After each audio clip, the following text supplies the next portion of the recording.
to another chapter of Mortal Kombat Vengeance. Last time, we actually just took out the Tarkatan army. Well, actually, we took down the Onis, Moloch, and Draman, courtesy of Baraka and Hanzo. And Baraka, the time displaced one anyway, to prove himself that he's not a traitor, excepting to his own cause. And, we actually won over them, but there was also another tag team battle. Well, tag team inspired by the reboot. And we faced the Red Dragons just before Shang Tsung's palace, courtesy of Jackson Kenshi, and we just won over the Tarkatan army, courtesy of the Shokan, the Centaurs, because Johnny radioed for backup, and they actually made it through the Outworld plains to reach that destination, as well as Raiden and Fusion. But this is it, guys. We are at the finale. We are at the finale, the final battle of Mortal Kombat Vengeance. We are going to take down the Deadly Alliance, and Liu Kang is going to have his soul rested, and Kung Lao is going to have his chance to shine. I can't wait to do this. This is like the best moment in the third book in the series. I can't wait to pull this off and show it to you guys. This is going to be epic, especially with that song. So, continuation 11, culmination. Inside a nearby, though abandoned Tarkatan camp, courtesy of Baraka, the anxious heroes rested up before what can surely be their last battle. Everyone was gearing up and preparing for their inevitable fate as the Deadly Alliance had been honing their diabolical skills in the Netherrealm. They were surely no force to be reckoned with. Nightwolf remained near the bonfire in the epicenter of the camp, brewing up a special herbal tea with ingredients he kept in his possession up until the final fight. Raiden and Fusion remained on guard at the shadowy perimeter, though they were certain the sorcerers shan't strike until they march upon their territory. Iker remained by Kung Lao's side as he made a last attempt on training his mind with intense meditation. His soul was back in the same placid terrain where he and Liu's minds merged into one subconscious. It was just a quick review of all the special moves Kung Lao had learned, including his Mantis, Shaolin Fist, and Broadsword abilities, as well as his new Whirlwind Kick. The former Shaolin kept on lunging toward Liu's astral form, feet first, as he continually and rapidly kicked while his body spun like a horizontal funnel. He landed abruptly on his feet, nearly losing his balance. Then as Liu lunged for him, Lao evaded with a few side jumps before getting to slice him with his lethal hat. Liu just grinned.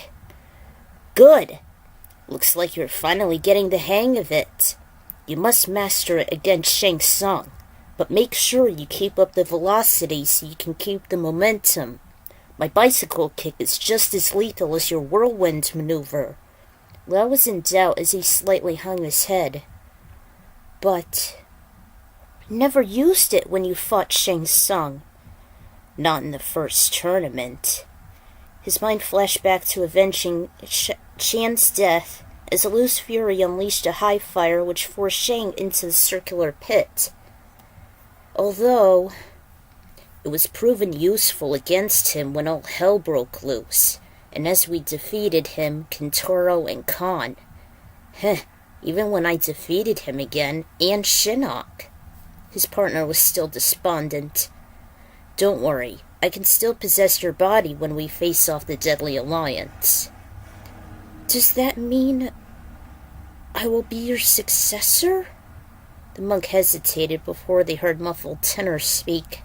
Lao almost instantly woke up. Aiko began to tend for him as they sat beside the bonfire with Nightwolf at the rear. "Glad you came too, Kung Lao. I thought you might want to try this new broth I made." For a carved pot made of Material, the shaman removed the lid and poured the hot liquid into a small cup, then handed it to the former monk, who sniffed the soothing aroma. "It's very similar to tea, Lao, but this was made with the finest ingredients to help sharpen your mind so it wouldn't be swollen by the troubling chemicals of resentment, to stay focused in the midst of rage. We'll all need it against the unholy alliance." Kung Lao looked at the tan broth before he drank it. Nightwolf then offered another small cup to Aiko, and she did the same. "What is this supposed to make us feel?" "Probably a brief headache, but it should wear off once we start fighting. As long as it doesn't make us feel loopy. I hated when I had to take new meds to ease my disabilities. My former guardian used to treat them as diseases that just sheer limitations. I hope my past self won't be raised by her and her abusive, neglectful ways." Little personal history there. "Don't worry about it. I made this broth before I use it on occasion, especially if any of us should be preparing ourselves in a tense situation. Why don't you offer it to our allies, Aiko?" She and Lao stood up, and while the cardiokinetic was introducing the combatants, minus Bo, to that foreign beverage, he talked to some of them. He found Sub-Zero sitting next to Frost and Hanzo, who were discussing the possibility the ninja would give in to his wrathful self if he were to face Quan Chi, all about the stressful triggers. He also worried for Kenshi's consumption as well, since Shang blinded him and sporadically made the spirits run amok within the ancestral blade. He was just lounging for a while with Sonya, Johnny, and Jax, discussing amongst themselves on who would be the best warriors to take on the demonic duo first instead of rushing in irrationally. Katana was thinking the same with Jade. "We need to take this infiltration in a strategic approach, Kung Lao. We may not make a preemptive strike, but I doubt I'm as strong as they are. Perhaps you, with Liu Kang's soul, would be the best alternative. Yet you would still need a partner." Lao agreed, yet he was still filled with dread on who can be his wingman. He was fully aware he won't be capable on warring against the two powerful sorcerers by himself, while also endangering the monk's essence. He had a promise to protect, after all. The screeching of Baraka shredding his arm blades were quite distracting in the nearby tent, so Lao left the Adenians to ponder among themselves. "I doubt Katana has the strength to hold them off," Lu's voice boomed from the dragon amulet. "We have bested her, Jade and Melina, back on top of the tower." "So, who should it be? Raiden? Fusion?" "The god's powers are minimal here. There's only one who would help you. He had been training with our master extensively." "Guys! Everyone has drunk the broth Nightwolf made. I think we all should be ready," Aiko mentioned before Lao was beginning to connect the dots. "Right. Let's go." "How long was I out of it?" "A few hours, Kung Lao. You sleep like the dead. That'll explain why you're usually late for class." Lao couldn't help but chortle at the statement until his mind flashed back to the time when he was actually tardy while lightning began to strike the Wuxi Academy. I should have been there sooner. You were right. I was late. If only I would have came to your aid. You won't be... He's got a point there. "You must never blame yourself, Kung Lao." Raiden and Fusion emerged from the opaque woods. "His fate still lies within your hands." The cowboy look-alike pined whether or not the Pyro Soul would cross over if they should be victorious over the deadly alliance, no matter the doubts clouding his mind. He barely heard Katana signaling them and the brother gods. Everyone was set to step into volatile territory. Quan Chi's head abruptly turned. He and Shang sensed an unusual presence. The Blanche looked over the balcony one more time, with the Soulnado villagers still being enslaved and dwindling quicker. He stopped Shang on consuming LeMay's soul. "They are here."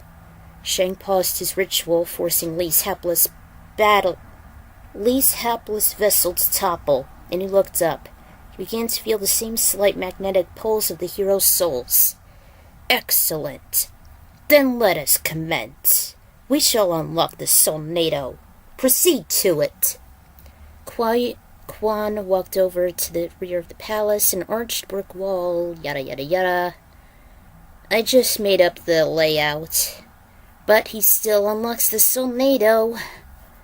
There was also a very strong gust as if trying to suck in the hapless Soulnado victims like a vacuum. Everyone held for dear life as they screamed. The lime green energy grew and expanded ever more when it was breaching the clear night sky above. Even the heroes witnessed this horrifying phenomenon. Raiden and Fushin led the team with Kung Lao, Aiko, and Nightwolf taking the rear, as everyone was stunned by that sudden storm, especially by that expansive pull of wind. Fushin immediately came at the defensive, shielding the mortals with his aerokinesis. "My powers can't hold for long!" Raiden beheld the whirlwind as it glowed and swirls of energy descended beside the large vortex. "Quan Chi has unlocked the Soulnado! He's feeding himself in Shang Tsung's soul after soul from the heavens. They will become more powerful the longer they absorb the hapless spirits into that volatile vortex." Fushin continued to push back the severe microburst. But it can only be unlocked by the real amulet. It's in the Temple of Elements." Hanzo struggled to look over at the wing god. "I warned you the faker can do so much. The duplicate was forged by Quan Chi himself. The Oni is merely as gifted as Shinnok, learning his arcane tactics. He must have copied it exactly. It's weaker compared to Shinnok's, but that Oni's got a lot of ingenuity with the black arts." Storm continued to expand in that emerald field, and a massive portal opened up. "My soul isn't safe, Kung Lao," Liu Kang's spirit said. Alright, let's start this again. "There's too many helpless souls caught in this There's too many helpless souls caught in the merciless spell. I cannot break it. It's endless, and it's too harmful for Liu Kang's soul. I can do nothing. It's futile." Damn.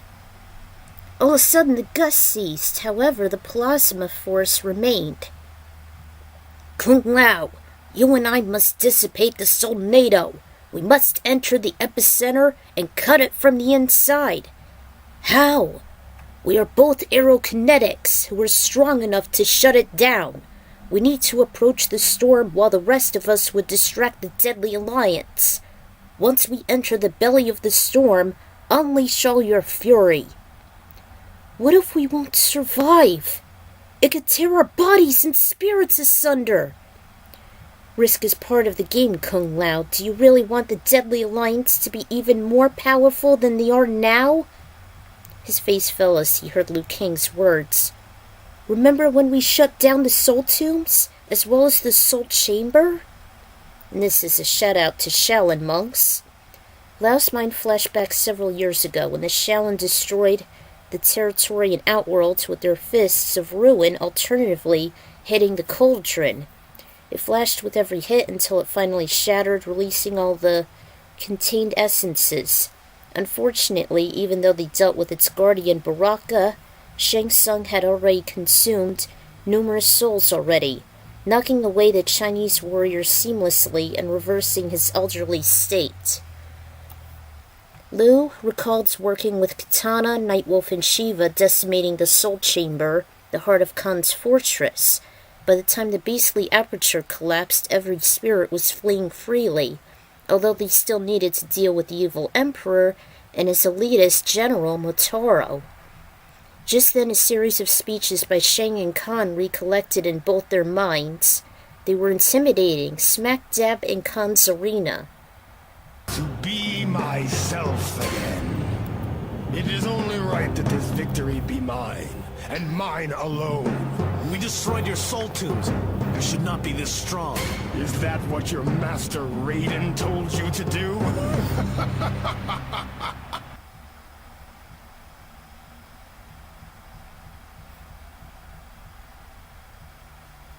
Then, after the fateful fight, Khan explains his true motive. As I said, all within this realm serve my will, even those that seek to betray me. I do not understand. Shang Tsung impersonated your master Raiden and led you on a quest for power. The more you killed, the more powerful he became. He meant to use this power against me to become the supreme ruler of Outworld.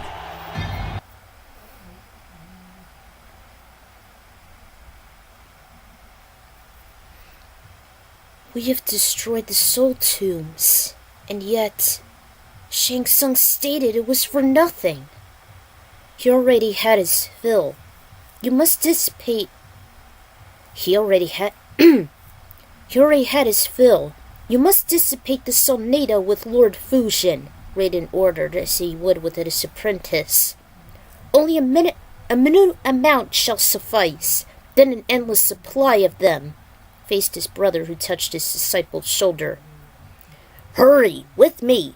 Let our other comrades get the sorcerer's attention. You can do this, Fusion said in an authoritative manner. Aiko then lent a hand and gave Lao her own power source, a heart-shaped jewel embedded with crimson. This was actually a unique idea ever since I was involved with that Mortal Kombat roleplay. It was a pretty nice idea, I gotta say. Looks like the Phalons aren't the only ones that do crystal kinesis. How did you... Raiden theorized I can do the opposite of the cursed gem of Tetsuri. As a crystallized heart, it should give you strength when you need it. Occasionally my energy would be channeled to form this jewel, even our love. With smile and thanks he took it before he and Fusion stormed to the violent maelstrom. And Liu Kang's amulet was in Aiko's possession. Those meddling mortals are here! We shall smite them with these precious souls in our bosoms. Victory is absolute. He then raised his arms again, pulling the trapped spirits into himself. With the unstoppable force, our power is infinite, and we will conquer all realms. Shang's celebration was cut short as he and Quan noticed the eerie lime hue gradually churned to a more blue and white shade. The new whirls of energy made the Soulnado slow down and change its course by rotating it clockwise. The sudden force made Shang back away. By the goddamn Elder Gods! The Soulnado's being seized! Hand in hand, both Kung Lao and Fusion breached the volatile vortex. Together, the two elementals conjured their strength as their own whirlwinds altered the storm. This should have happened before deception, guys! Well, duh! Shut down the Soulnado, the endless supply of souls, you idiots!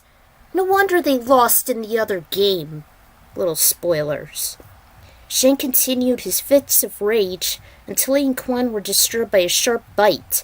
It was none other than the end of a spear, which in turn dragged the Blanche off his feet and down the small stairway. Come here! A familiar, sinister tone boomed. Oh God, it was Hanzo! Scorpion! The vengeful wraith stood before him amongst the shadows, his fiery irises glaring. Vengeance will be mine! Uh-oh, he's losing to his rat self. His wraith self, the once humanized ninja, was now consumed by his vengeful form, brewing from the netherrealm as soon as he laid eyes on the diabolical Oni. With broad blade against blade, the duo clanged each other.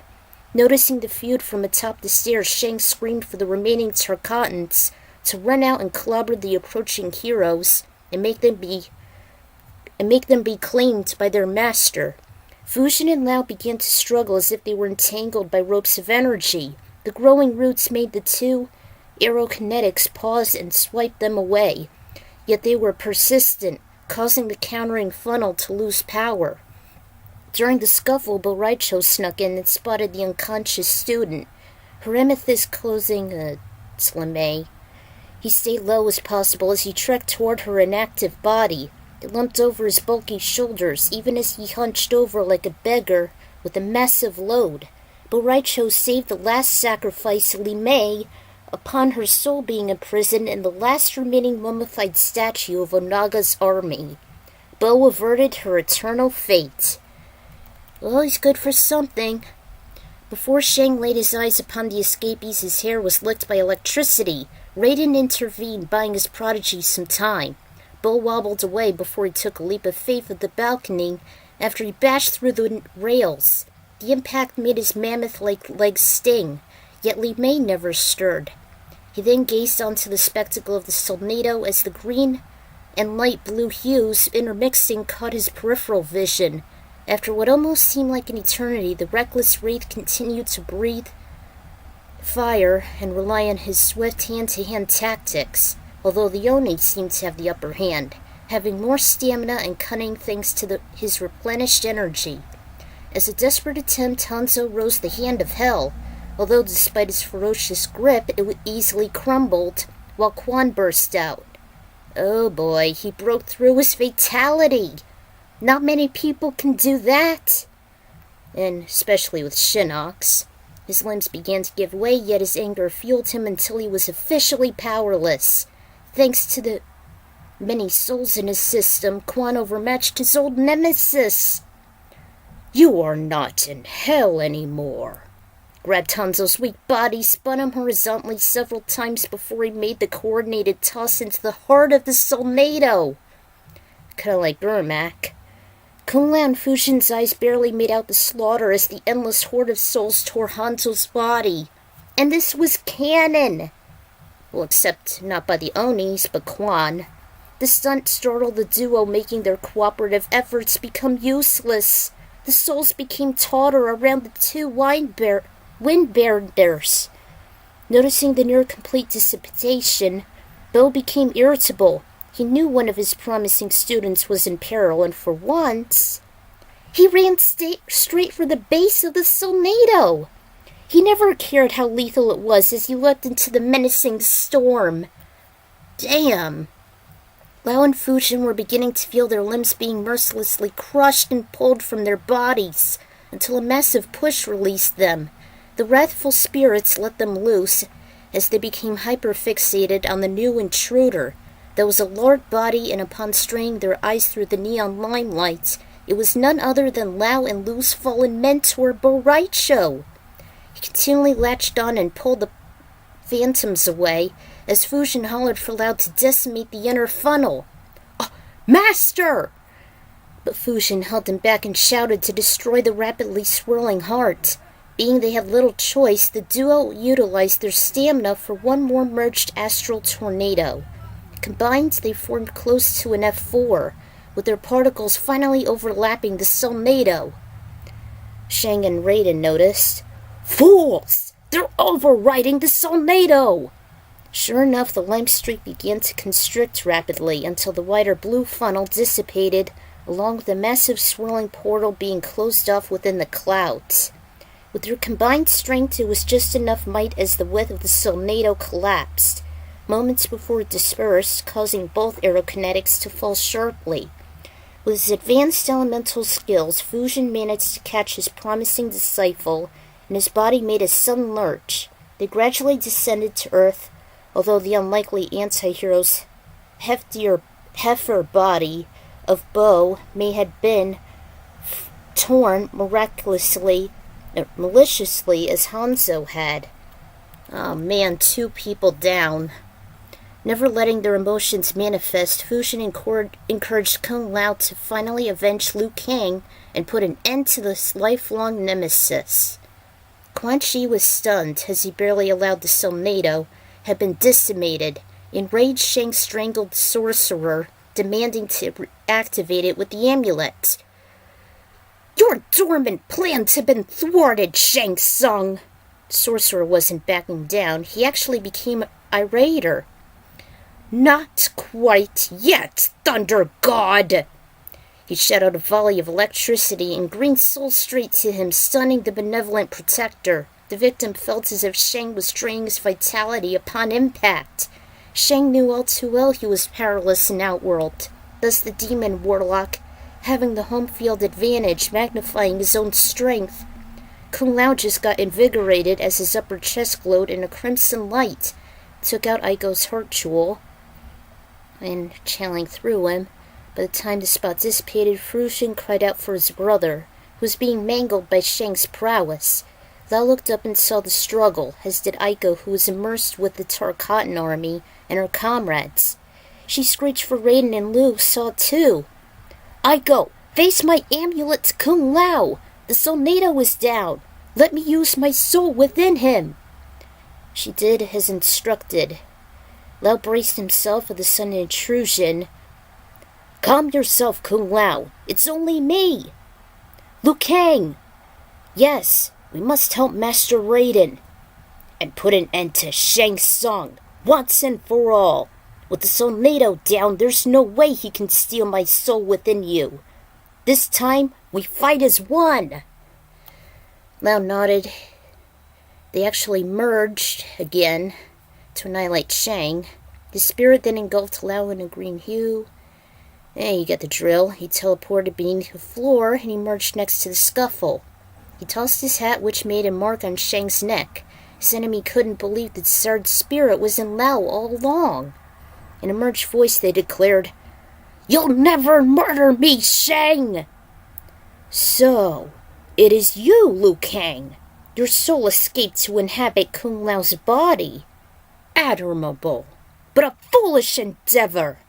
Put his dukes up. Quan Chi wound up for a green sphere as he was a pitcher. "Not so fast, sorcerer!" In came Nightwolf. "Remember me? The one who broke your precious gem and resisted your dark influence?" His true debut. "A shaman has no chance against me." "Ha! My golden boys are fighting the deadly alliance. This is how it should have been, not with katana. No offense." No wonder they lost. He sucked on to Nightwolf, countered with the same momentum. They switched between freehand combat with the evildoer's longsword against Nightwolf's dagger and tomahawk. They were evenly matched, excepting when Quan conjured a holding spell, possessing his body and driving him forward. Fortunately, being the shaman was talented on manipulating souls, it was a ploy to counter-strike with his weapons. He was also lucky Quan had a bare chest, but he knew it won't be that easy. It's a little reference to the reboot. Liu possessed Lao's body, enabling him with aerosol abilities, combining pyro with Lao's arrow. Each onslaught seemed to have twice the impact, even resistant to Shang's fiery skulls with Lu's own fire strikes, and deflecting them with Lao's tornado kick. Shang's agility was overwhelming Lao's vessel, but where he forced in speed, he was stunned by the powerful blows from Lu's flying and bicycle kicks. Eventually, Lu memorized Lao's own whirlwind kick, which was proven to be just as fatal. With the leg caught, Lu and Lao countered with the free one before they switched over to Quan. Took over Nightwolf's brawl as he went to Shang. Lu approached with a high fire, though Quan blocked it in a moment's notice. Lu gained more momentum and Lao's body became flexible. He noticed Quan had the same teleportation as Lao did, which didn't faze the monk at all. He instead countered with his own and performed aerial kicks onto him till he blocked. He noticed Nightwolf's having a detrimental struggle, so Lu and Lao came to him. Nightwolf bounced back another green sphere from the energy field in his chest and were sort of in a game of dead man's volley. When the Matoken became more offensive, the sphere was forced back more rapidly onto the enemy. He lunged toward Quan, but he eventually retaliated with another clenching blow. He blocked and countered with a dagger until he began draining a bit of Quan's vitality, took Bo's advice, and making his tools have similar properties to Jack the Ripper. Well, if you've seen Sleepy Hollow, you would know this. and he was using one of his impale moves. He was caught off guard by a teleport that wasn't until the shaman implanted his dagger into Quan's upper chest. Alright, Nightwolf. The monks recovered from a blow, although they weren't so lucky, as Lao felt himself having an out-of-body experience. Kung Lao! Shang's trying to take my soul! It escaped into the amulet, causing Lao to feel dazed. With another hit, it struck him back into reality and countered with his buzzsaw. Lao then lunged at him with a whirlwind kick, diving in first. That's it, Kung Lao! The volatile maneuver certainly was a powerful move, so Lao went in again, only this time Shang grabbed his leg. The impact stunned Lao. Dodge him! Teleported away and recalled Bo's advice, and evading after Shang declared him as a coward. Do not assume that offensiveness is always the correct path to victory.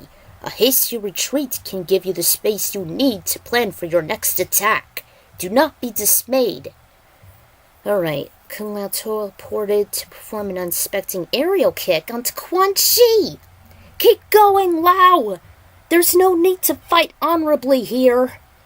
In a desperate fit, he drew out a pair of long swords and took out his own broadsword. They clanked against each other, never minding the ear-screeching hits. The Oni wielded two blades Lure conjured onto Lao's blade, giving it a fiery effect. Eventually, he diced him as Quan growled in agony till he saw the green gash. Stunned, Lao aimed and impaled the wound with the broadsword, but was blocked. Luckily, the flesh wound was still injurious. Fireball was shot and hit Lao from behind before Shang commenced to drain Lao's vitality. Nightwolf struck him with an arrow before he impaled him with his own dagger. Quan made the drilling kick, stunning Lao's partner. It's a very lethal move. Shang immediately took out the dart before he lunged toward the stunned Lao. To save his spirit, Liu intervened with his own. A fiery serpent emerged as he attacked Shang directly and burning the stab wound, but the sting hardly pierced him, as Shang clutched it as if constricting his prey. Seeing this stunt, Kung Lao conjured more energy from Aiko's heart jewel, while it did the same with Nightwolf's. Having a flashback of seeing Lu's body lifeless on the late day of the Wuxi arena, it fueled Kung Lao with the rage he never had. Ah, damn it. Whew. Third time's the charm, I guess. Alright. Having a flashback of seeing Lu's bodies lifeless on the Li Te Shai of the Wuxi. Having a flashback of seeing Lu's body lifeless on the Li Te of the Wuxi arena, it fueled Kung Lao with a rage he never had. His heart began to palpitate, then race as he curled his arms when he screamed. Lao lunged toward Shang with blinding speed as he rapidly kicked as much as his burning legs could. Lao kept on his pent-up brutal assault, socking his assailant with every kick and punch. By the time Shang hunched over, Lao teleported and made rapid chops on his neck. The effects of both stab wounds finally took their desired effects, weakening the unholy alliance. Yet, a long sword was pierced around Quan Chi's neck. His body fell, and Nightwolf barely had made out a Kenshi. They both observed Lao's deep and terrible rage, much to the duo's astonishment. Lao made a war cry, powering up his strength, before his body spun like an F3 twister, attempting to draw in the remaining sorcerer. Shang was desperate to replenish himself with souls as he noticed the torture ghosts leave him. He stuck out an arm, drawing from the lively Nightwolf and Kenshi, and the swordsman tried his damnedest to draw Shang close enough to the vortex. Their crippled bodies were giving in to Shang's mercy, with Lu's spirit nudged his assailant and himself toward the funnel. Shang was blinded by the violent current and helpless against it. He wasn't being tossed around like a boat caught in a whirlpool. In fact, the gravity made him paralyzed, and his body open for assault. It was as if his own souls were caught in the updraft, mimicking a smaller Soulnado. Not much was seen from the outer layers, except it spun faster, brighter, and harder until Hit the dart! Fujin hollered over the calamity. Everyone obeyed and hid their heads, especially as Lao finally exploded Shang's doomed body. A deafening crash that could have belonged to a detonator rang in the spectators' ears, even as they rose slowly. What's left was the dissipating, blinding light. In the place stood Kung Lao, who collapsed. Kenshi caught him in his telekinetic field as he and Nightwolf walked toward their fallen friend. They soon picked him up arm in arm and greeted Lao a job well done. Alright, Shang Tsung is wiped out! The other combatants emerged without the bloodthirsty Tarkatans aside from Baraka, as everyone was just in stunned silence. Is it over? Even Raiden was just as proud. Yes, it truly is, my warriors. Oh. Well done, champion. Kenshi took out the dragon amulet, still intact. He and Lao could have sworn Liu grinned in admiration. It is done. You truly have proven yourself as my equal, Kung Lao, and I am eternally grateful for that. Okay, so how do you expect to get our tired asses back home? Well, I sure as hell don't want to go through that creepy portal again. Bon voyage, anyone? Johnny pointed out the ship. The group went agog at the familiar sight. Of course!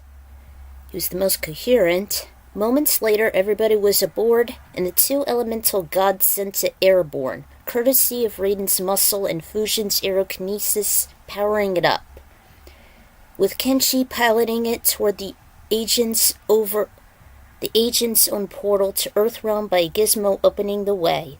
They figured it was best for the heroes to never go through the same mishaps as before in the celestial portal. Can you blame them? Kung Lao rested within the dim-lit cabin as Aiko sat beside him. The candlelight was just enough shade for them to relax without any fluorescent interference. He put aside his razor-rimmed hat and the dragon amulet, and Liu promised not to disturb his slumber, as he may hang out with Katana for a while. Lao just laid his head uncomfortably on a nearby pillow on top of a small desk. Get some rest, Kung Lao, she chirped before she kissed her gently on the forehead. You fought well, champion, and you had surpassed the strength of our ancestor. Still, as Lao drifted off to sleep, he was uncertain of whether or not he would ever see his Shaolin brother again. And this actually is from the ending here.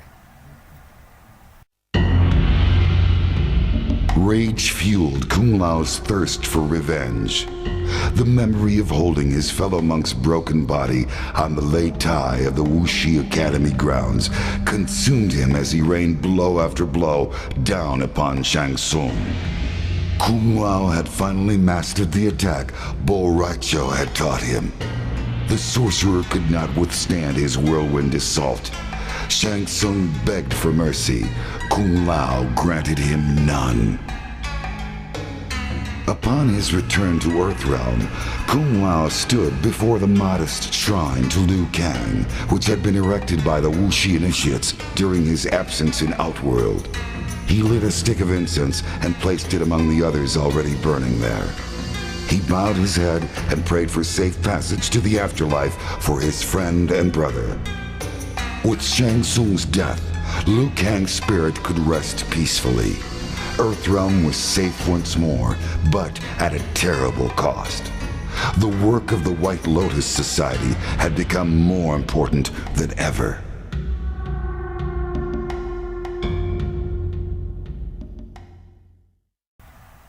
Just like MK Gold, this was the best ending in Deadly Alliance. Like, seriously, Kung Lao's endings are usually the best. Except for what's coming up, but still. And this is also Raiden's ending as well. Once again, The threat to Earthrealm has been vanquished. The deadly alliance is no more. What dangers lie in the future I can no longer foresee. Perhaps the Dragon King will in fact return. Perhaps the depths of the Netherrealm will spew forth a legion of Oni.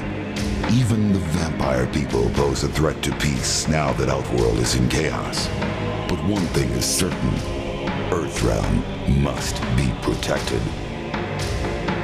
I have abandoned my status as Elder God to aid these mortals and act defiant of the heavens. I will instead remain here on Earth as God of Thunder.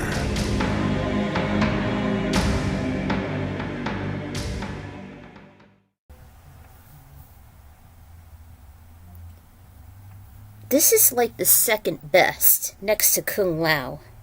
Okay, yeah, technically Kung Lao did face the Deadly Alliance by himself in the reboot. However, I felt it was all meaningless after he was slain by Shao Kahn, twisting his neck behind him.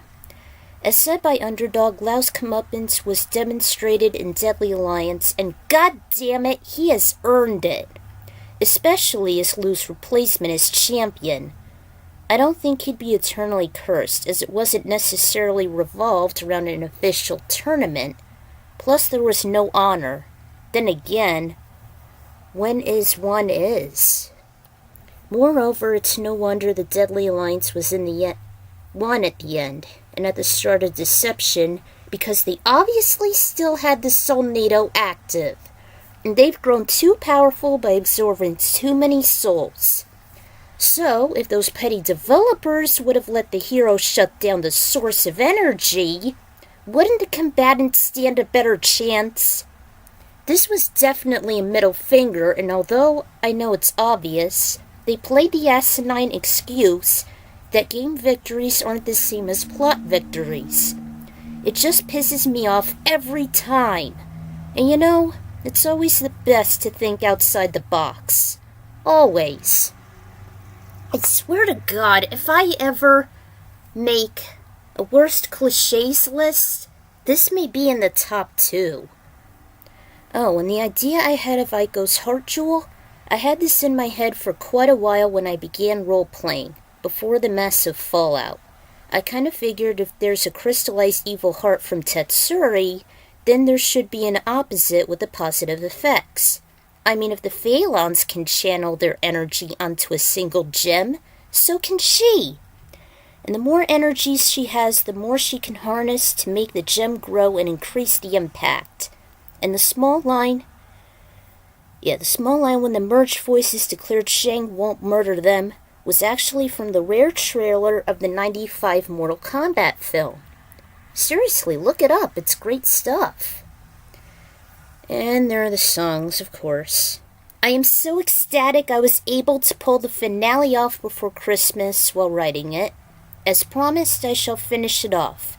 And also, Kung Lao's ending is definitely the best out of all of them.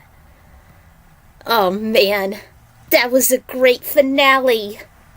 So stay tuned for the epilogue, guys.